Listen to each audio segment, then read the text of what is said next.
슬기로운 생활백서 금요일은 국민권익위원회와 함께 생활 속 놓치고 있는 권리를 찾아봅니다.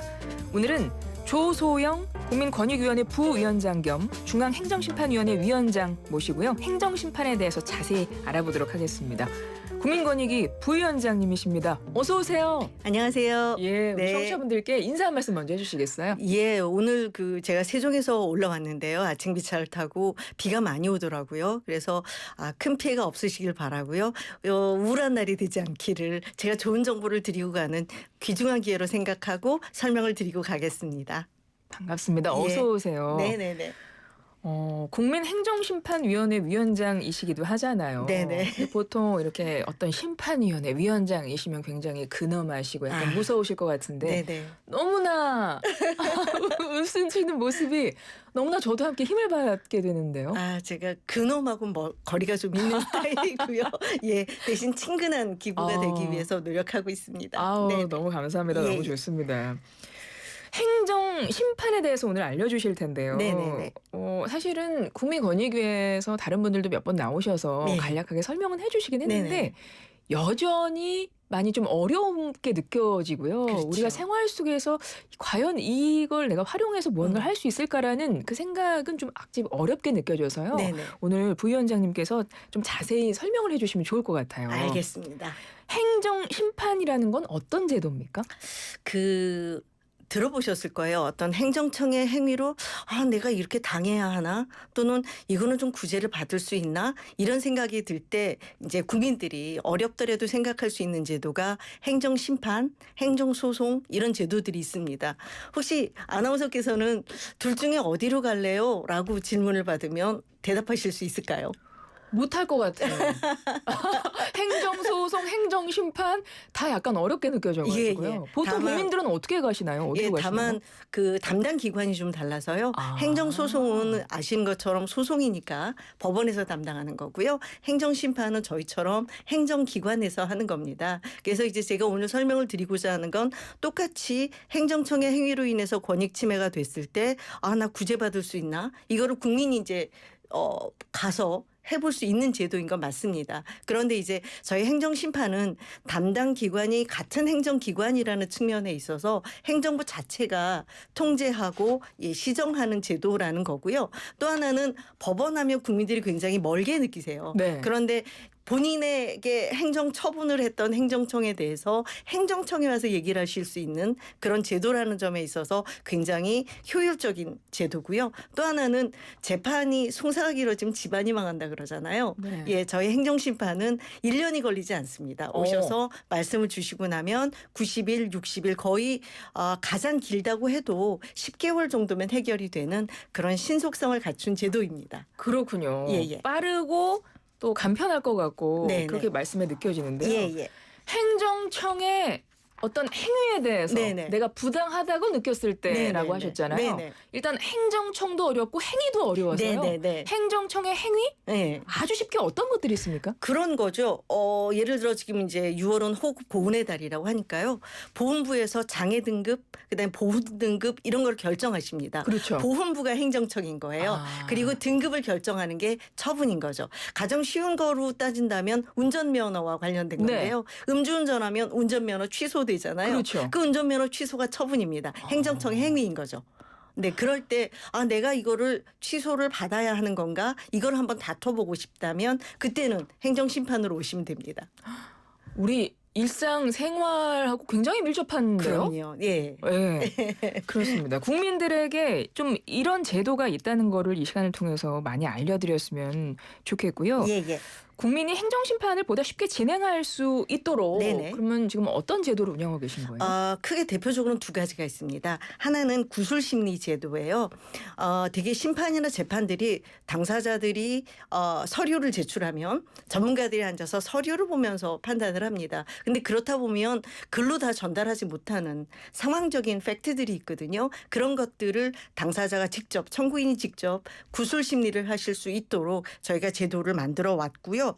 사실은 2023년부터 이런 구술 심리 제도를 확대하겠다. 이래서 저희가 결과를 보니까 2022년도에 65건이었거든요. 네. 한 해 동안 구술 심리가 그랬는데 2024년에는 155건으로 증가를 했어요. 그러니까 답답하셨던 거예요. 그렇죠. 오셔서 설명을 하시고 저희가 이제 모자란 부분들을 보충 질문을 드리면 또 대답을 해주시고요. 이런 제도가 하나 있고요.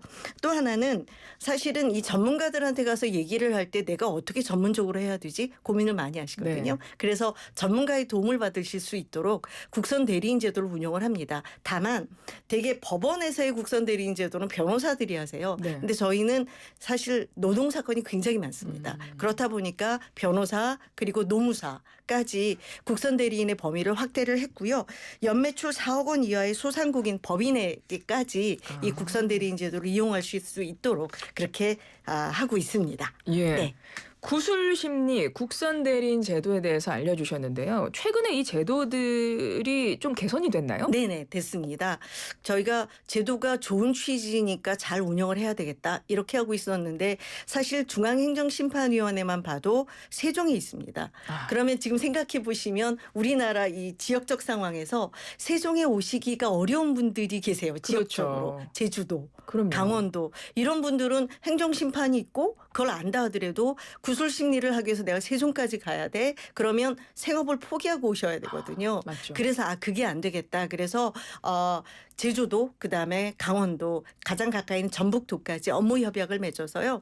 본인이 거주하고 계시는 지역의 도청 사무실에서 화상으로 구술 심리를 참여하실 수 있도록 그렇게 제도를 개발을 해서 추진하고 있고요. 전국적으로 하기 위해서 노력을 하고 있습니다. 그리고 국선 대리인의 경우에도 주력의 범위를 좀 넓혀서요. 청구인에게는 당연한 거고요. 네. 그런데 이제 청구인 말고 이런 어떤 행정심판의 결정이 내려지면 이해관계를 가지신 분들이 있을 거거든요. 네. 가령 뭐 사업주라든지 뭐 이런 분들이 우리도 좀 알고 싶어라고 할 때 그런 분들에게도 국선 대리인의 도움을 드릴 수 있도록 제도를 좀 개편해서 운영하고 있습니다. 네. 네. 구술 심리 그러니까 가서 말하는 거죠. 그럼요. 근데 보통 이 서류 같은 경우는 네네네. 이렇게 문서 형식이 있지 않습니까? 네네네. 근데 그 형식에 맞춰서 쓴다는 것 자체도 좀 부담인데 네네. 구술 심리 가서 말하는 데서 무슨 형식이 있나요? 없습니다. 그냥 편하게 하시면 됩니다. 나의 네. 상황을 네네네. 설명하면 되시는 네네네네. 거군요. 그리고 이제 질문도 하시겠네요, 그러면. 그럼요. 예. 알겠습니다. 왜냐하면 어떤 게 필요한 얘기인지를 모르실 수 있거든요. 그렇죠. 그럼 그건 잘 저희 모르죠. 전문가들이 그 상황과 맞는 보충 질문을 드리곤 합니다. 국선 대리인 제도 같은 경우는 누구나 지금 국선 대리인을 할 수 있는 건 아닌 거죠? 그렇죠. 변호사와 노무사 자격을 가지신 분이 할 수 있습니다. 청구인이 아니요. 그러니까 청구인이 네. 국선 대리인을 쓸 때 네네. 모든 청구인이 다 쓸 수 있는 건 아니죠. 그걸 여쭤보는 그렇죠. 거예요. 예, 네. 그렇습니다. 네, 그래서 그냥 일반인의 경우에는 다 쓰실 수 있고요. 아까 말씀드린 것처럼 법인의 경우, 소상공인의 경우에는 연매출액수 제한이 있고요. 다만 악용하시는 분들이 있잖아요. 어떻게 그걸 악용하죠? 예, 뻔하게 이거는 문제가 안 되는 사안인데 상대방을 괴롭히기 위해서 또는 행정 공무원들을 괴롭히기 위해서 하시는 악성적인 경우에는 저희가 법률로 좀 제한을 해놨습니다. 알겠습니다. 네. 6월은 호국 보훈의 달입니다. 특히 권익위에서는 보훈 가족들 고충 해결해 주시느라고 정말 애쓰시는 거 저희 네. 너무 잘 알고 있거든요. 네네. 몇 번 또 설명도 듣고 해서 예. 너무나 좋은 일을 의미 있는 일을 하고 계신다는 네네. 것도 알고 계신데 보훈 가족도 행정심판 통해서 구제받는 경우 있으신가요? 있습니다. 아까 말씀드렸던 것처럼 보훈 등급의 문제가 좀 있다. 이런 경우에도 저희가 심판을 하고 있는데요. 그냥 비근한 예를 하나 말씀을 드리면 6.25 당시에 네. 특수 임무를 맡으셨던 분이셨어요. 그 청구인이요. 그런데 이제 당연히 6.25 때 특수 임무를 하셨으니까 현재 상황으로 보면 고령자시잖아요. 그렇죠. 그래서 그 당시에 그런 공적이 인정이 돼서 보훈자가 되셔서 보훈급여를 받아 오셨던 거죠. 그런데 저희 이제 보훈급여와 관련된 법률을 보면 그분이 국가에 대한 공적이 있다 하더라도 일정 정도의 전과가 있으면 급여가 제한이 됩니다. 근데 이분의 경우에는 공적이 인정이 돼서 보훈자가 됐고 급여를 받아오셨는데 전과가 나중에 발견이 된 거죠. 그렇다 보니까 이제 법대로 집행을 하게 되면 이제까지 받았던 거는 환수해야 하고요. 앞으로는 지원을 안 하게 됩니다. 그런데 이제 그 당시에 청구인이 이미 80대 고령이셨고요. 말기 암 환자셨어요. 이게 이제 그 말 그대로 행정소송에서 법대로 하게 되면 원칙대로 집행을 합니다. 근데 이제 저희 행정심판위원회에서 그분이 이분이 공적자인 건 확실하고요. 그 전과라는 게 50년이 지난 이후였고 네. 그 뒤로는 범죄 사실이 없었어요. 그래서 앞으로 드리지 않는 것에 대해서는 법대로 하되 이제까지 받으신 부분에 대해서는 환수하지 말자라는 예, 부당성을 이유로 하는 조정적인 처분을 한 적도 있습니다. 예. 그러네요. 그런 일도 있으시네요. 그러니까 그런 거는 그러니까 법대로 한다면 네. 원래 소급, 그러니까 이전에 받았던 것도 환수를 해야 되고 그렇죠. 앞으로도 안 드리는 게 맞는 건데 맞습니다. 앞으로는 드리지 않지만 네. 이전 거는 네. 환수하지 않기로 네, 네. 그거는 재량껏 결정을 하신 건가요? 예, 그게 이제 행정소송하고의 큰 차이점입니다. 행정소송은 위법 부분만 따지시는 그렇죠. 거거든요. 근데 저희는 위법하지는 않지만 공무원이 잘못한 건 아니거든요. 그런데 이게 이제 현실적으로 구체적인 타당성을 좀 보고요. 그게 현실적인 타당성이 없다라고 생각하면 조정을 하거나 아예 수정을 하거나 이런 처분도 할 수 있습니다. 네. 지금 뭐 장마철이라 오늘도 비 많이 오고 그런데 휴가철이기도 해요. 네네. 그래서 이제 휴가철에 해외로 여행하시는 분들도 많고 그리고 여행하다 보면 필요한 뭐 서류들도 솔직히 미리 준비해야 될 것도 있고 그렇죠. 그렇잖아요. 네네네. 그러면 여행 관련해서도 혹시 행정심판 같은 게 있나요? 예, 있죠. 예, 그 모든 행정청의 행위가 예. 저희한테는 문제가 될 수 있는 영역이거든요.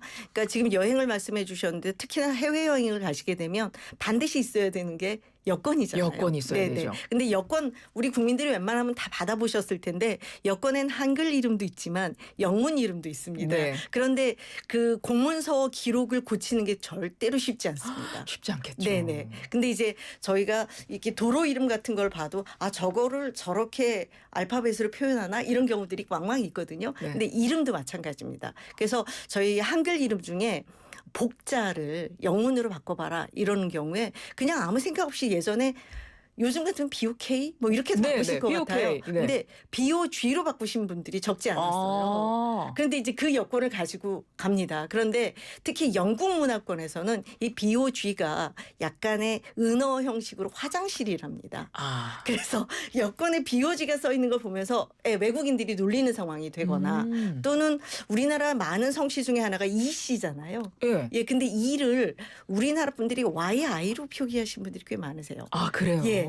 그런데 이제 그거를 해외 사업을 하시는 분들이 그 여권을 가지고 나가셔서 Y이라고 하는 게 외국인들에게 쉽게 다가가지지 않고 오히려 리라고 하는 LEE라는 영문이 훨씬 친근하더라. 네네. 바꾸고 싶은데 안 바꿔지는 거죠. 예, 그런 것들을 저희가 나서서 고치실 수 있도록 결정을 해드리고 있습니다. 그럼 그것도 행정심판 통해서 바꿔야 되는 거예요? 네, 그럼요.